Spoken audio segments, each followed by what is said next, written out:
حضرت علی رضی اللہ تعالی عنہ فرماتے ہیں مظلوم کی بد دعا سے بچو، کیونکہ مظلوم کی بد دعا ہواؤں کو پھاڑ کر، فضاؤں کو پھاڑ کر، یہاں تک کہ ساتوں آسمانوں کو چیر کر عرش کا دروازہ جا کھٹکھٹاتی ہے اور اللہ سے اپنی بات منوا کر ہی دم لیتی ہے۔ ایک رات سلطان محمود غزنوی کو کافی کوششوں کے بعد بھی جب نیند نہ آئی تو اپنے غلاموں سے کہنے لگے کہ مجھے لگتا ہے کہ کسی مظلوم پر آج ظلم ہوا ہے، کسی مظلوم پر آج ظلم ہوا ہے، اس لیے تو مجھے نیند نہیں آ رہی، اس لیے تو میری آنکھ نہیں لگ رہی۔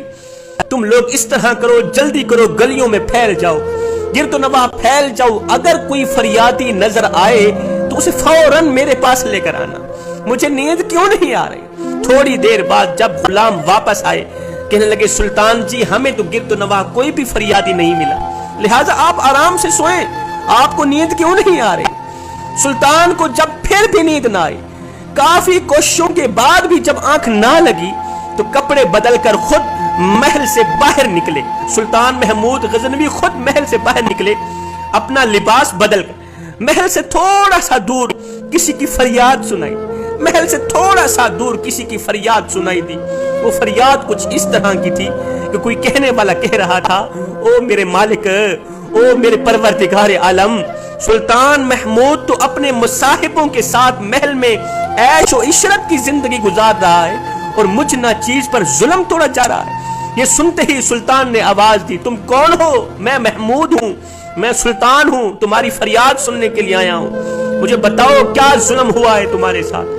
کہا بادشاہ سلامت ایک شخص ہے جس کا نام میں نہیں جانتا، ہر رات میرے گھر آتا ہے، میری بیوی کو چھیڑتا ہے، میری بیوی کی عزت لوٹتا ہے، میری بیوی پر ظلم و تشدد کر کے چلا جاتا ہے۔ یہ سنتے ہی بادشاہ کانپ اٹھا، جلال میں آ گیا، غصے میں آ کر کہنے لگا کس کی جرت ہوئی؟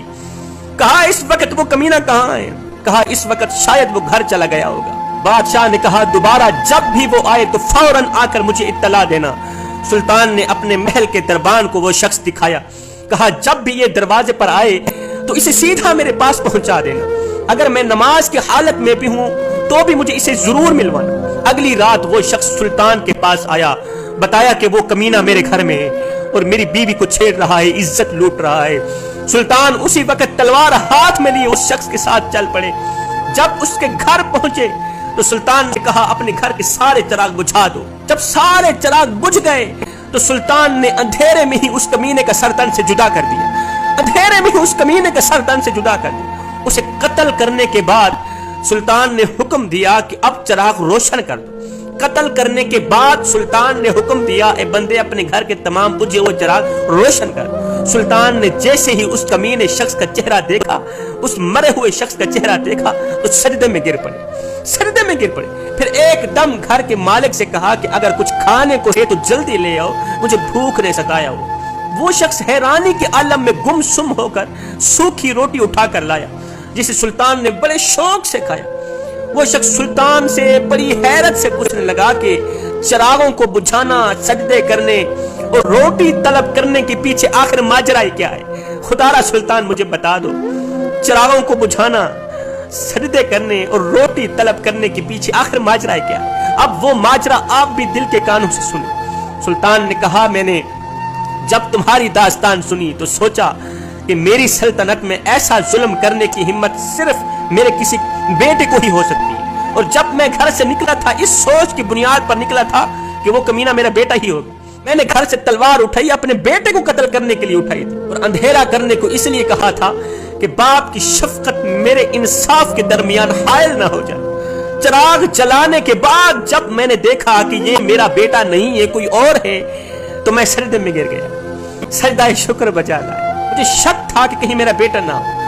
جب مجھے پک ہوا کہ یہ مرنے والا کمینہ میرا بیٹا نہیں ہے تو میں سجدے میں گر گیا، اور آپ سے کھانا اس لیے مانگا کہ جب سے مجھے تمہاری مصیبت کا علم ہوا میں نے اللہ کے سامنے قسم کھائی تھی کہ جب تک تمہیں انصاف نہیں مل جاتا میرے اوپر روٹی حرام ہے۔ اس وقت سے اب تک میں نے نہ کچھ کھایا ہے نہ کچھ پیا ہے۔ اللہ سے عہد کیا تھا جب تک تجھے تیرا انصاف نہیں ملتا اس وقت تک میں نہ تو کچھ کھاؤں گا نہ تو کچھ پیوں گا۔ معاشرے میں آج کل ظلم و زیادتی عموماً غریب سے ہی کی جاتی جو ناقابل معافی جرم ہے۔